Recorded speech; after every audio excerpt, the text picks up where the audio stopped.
Hi, I'm Leslie Logan. I'm here in Idaho, coming live on our weekly live every Sunday at 9 a.m. Pacific time, answering your question you leave here on YouTube. It's really exciting for us to be able to answer your questions as they come in because, well, it's you have them. We want to answer them. So the question today is what to avoid with osteoporosis, especially in the lumbar spine. So I'm going to get to the answer in a couple of seconds.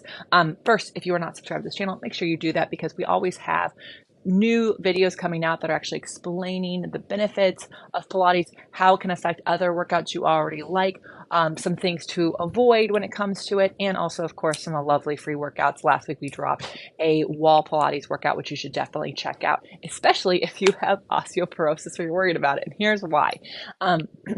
Osteoporosis is something that can happen as we get older. It can start off, you can have signs of it, and it can be, you can find like osteopenia in a hip or another part of the body. And the truth is that the earlier on in life that we actually start to stress our bones, the better. So there are experts in osteoporosis. I'm not going to call myself one, but I will say that if you have this, you want to actually work with your doctor around what specifically you should avoid doing, what movements, because there can be degrees to your osteoporosis that other things could become more contraindicated than you'd want.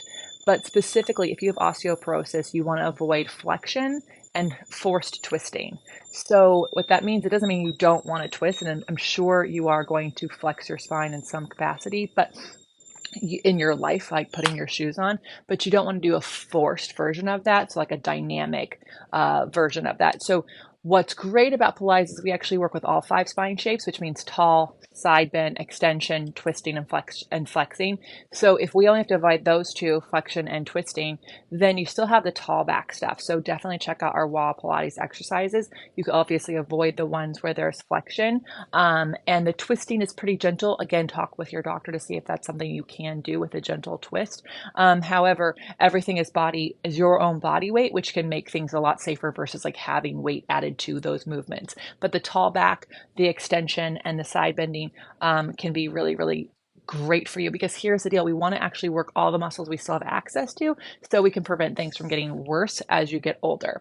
So if you have access to a reformer, or a Cadillac, you have a lot of exercises in your disposal, even if you avoid flexing and twisting, and you actually can use springs to help strengthen your muscles, close a chain to make things more beneficial. So if you're watching this and you have osteoporosis or osteopenia and you're taking online classes, when a flexing exercise where we round the spine or twist the spine comes up, what I highly recommend you do is something else that challenges your body in a tall back. Tall backs are actually extremely hard for me, or an extension. Both of those could be really great. So for example, spine stretch forward, we start in a tall back and then we round.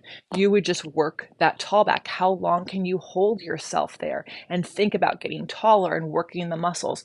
All of that contraction is really great for the muscles of your body, and it doesn't mean you're not working out. I think we think when we have to modify or avoid something that there's something wrong with us, but actually it just is you becoming more precise with the movements you do in your body and strengthening those muscles so that you have as much strength and ability to your disposal as possible the rest of your life.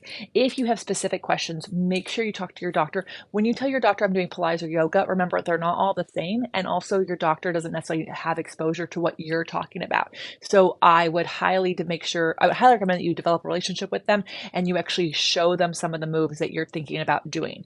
Maybe you email them pictures or videos, or you sit down with them so that you can get specific recommendations for your body. And also, I would look for a teacher if you have access to be able to do private sessions or small group sessions with other people with osteoporosis, because then the classes are tailored to you versus you just jumping into an all levels class. Again, if you don't have access to that based on where you live or money or time, then when you are taking online classes with us, make sure that you are just avoiding the twisting and the flexing until you can actually get more feedback from your doctor or professional. If you're an OPC member, though, you can actually send in videos of you doing your moves, and we can give you feedback on those moves about where you can get more out of it, get more connection, which is almost the same as having access to a teacher, which is really awesome. So go to onlinepilatesclasses.com/YouTube to get our trial offer and check out our our options. We have plenty of people with osteoporosis, with fusions who are avoiding the things that they cannot do and instead doing the things that they can, which we believe is brave and courageous at onlinepilatesclasses.com. So if you have more questions for us, drop them in the comments and any of our videos. We will take note of those and come to you live next time.